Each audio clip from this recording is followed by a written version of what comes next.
എല്ലാവർക്കും നമസ്കാരം. നമ്മളുടെ അടുക്കളയിൽ ദിവസവും ഉപയോഗിക്കുന്ന മഞ്ഞൾ, ഇഞ്ചി, ജീരകം, ഗ്രാമ്പൂ ഇവയെല്ലാം വെറും രുചിക്കൂട്ടുകൾ മാത്രമല്ല. പഴയ കാലത്ത് ചെറിയ അസുഖങ്ങൾക്ക് ആദ്യം തുറന്നിരുന്നത് അടുക്കളയിലെ പാത്രങ്ങളും മസാലപ്പെട്ടികളുമായിരുന്നു. ഭക്ഷണം കഴിച്ച ഉടനെ വയറ് വീർക്കുക, ഗ്യാസ് കെട്ടുക, വയറ്റിൽ അസ്വസ്ഥത തോന്നുക ഇങ്ങനെയുള്ളപ്പോൾ ജീരകം നല്ലൊരു സഹായിയാണ്. ഒരു സ്പൂൺ സാധാരണ ജീരകം ഒരു ഗ്ലാസ് വെള്ളത്തിലിട്ട് നന്നായി തിളപ്പിക്കുക. വെള്ളം കുറച്ച് നിറം മാറിയാൽ അരിച്ചെടുത്ത് ചെറു ചൂടോടെ കുടിക്കാം. ഇത് ദഹനരസങ്ങളെ ഉത്തേജിപ്പിക്കാനും വയറിലെ വായു പുറത്തു പോകാനും സഹായിക്കും. ജലദോഷം തുടങ്ങുമ്പോൾ തന്നെ ശരീരത്തിലൊരു തണുപ്പ്, മൂക്കൊലിപ്പ്, തൊണ്ടയിൽ കഫം എന്നിവ ഉണ്ടാകാം. അപ്പോഴാണ് ചുക്ക്, കുരുമുളക്, തുളസി എന്നിവ ചേർത്ത് കാപ്പി സഹായിക്കുന്നത്.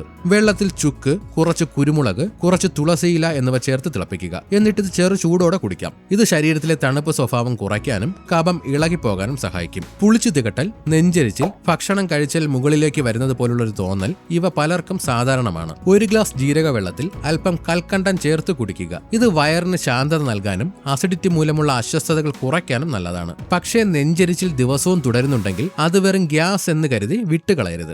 ദഹനത്തിന് ഇഞ്ചി വളരെ പ്രശസ്തമാണ്. ഒരു ചെറിയ കഷ്ണം ഇഞ്ചി ചതച്ച് അല്പം ഉപ്പ്, കുറച്ച് നാരങ്ങ നീര് എന്നിവ ചേർത്ത് ചെറിയ അളവിൽ കഴിക്കാം. ഭക്ഷണത്തിന് മുൻപ് ഇത് കഴിക്കുന്നത് വിശപ്പുണ്ടാക്കാനും ദഹനത്തിനും നല്ലതാണ്. എന്നാൽ അൾസർ ഉള്ളവർ ഇഞ്ചിയും നാരങ്ങയും ശ്രദ്ധിച്ചു മാത്രം ഉപയോഗിക്കുക.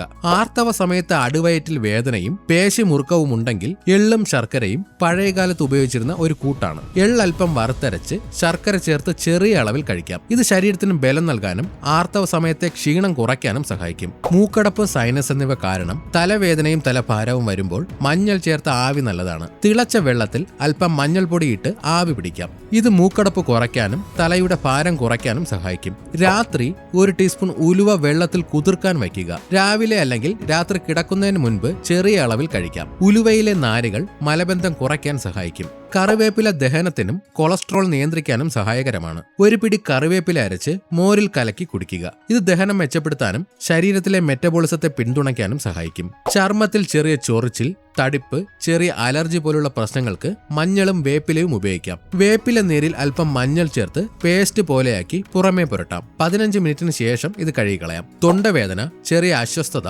തൊണ്ടയിൽ കഫം പിടിച്ചതുപോലുള്ള തോന്നൽ എന്നിവ ഉള്ളപ്പോൾ ചെറു ചൂടുവെള്ളത്തിൽ അല്പം ഉപ്പും ഒരു നുള്ളു മഞ്ഞൾപ്പൊടിയും ചേർത്ത് ഗാർഗിൾ ചെയ്യാം. ശരീരത്തിന് ക്ഷീണം, തൊണ്ട വരൾച്ച, ചെറിയ ചൂട് എന്നിവ ഉള്ളപ്പോൾ പനങ്കൽക്കണ്ടം ചേർത്ത പാല് നല്ലതാണ്. ചെറു ചൂടുള്ള പാലിൽ അല്പം പനങ്കൽക്കണ്ടം ചേർത്ത് കഴിക്കാം. പപ്പായയുടെ കുരു പഴയകാലത്ത് വയറിലെ വിരശല്യത്തിന് ഉപയോഗിച്ചിരുന്ന ഒരു നാട്ടുവൈദ്യമാണ്. പപ്പായക്കുരു ചെറിയ അളവിൽ അരച്ച് തേനിൽ ചേർത്ത് കഴിക്കാം. പക്ഷേ ഇത് എല്ലാവർക്കും അനുയോജ്യമല്ല. ഇത് അളവ് തെറ്റിയാൽ വയറിന് അസ്വസ്ഥത ഉണ്ടായേക്കാം. മൂത്രം പോകുമ്പോൾ ചൂട്, ശരീരത്തിൽ അമിതമായ ചൂട്, വെള്ളം കുറച്ചു കുടിക്കുന്ന ശീലം ഇങ്ങനെ ഉള്ളവർക്ക് ജീരക വെള്ളം നല്ലതാണ്. ജീരകമിട്ട് തിളപ്പിച്ച വെള്ളം തണുത്ത ശേഷം ഇടയ്ക്കിടെ കുടിക്കാം. ഇത് ശരീരത്തിന് ശാന്തത നൽകാനും വെള്ളത്തിന്റെ അളവ് കൂട്ടാനും സഹായിക്കും.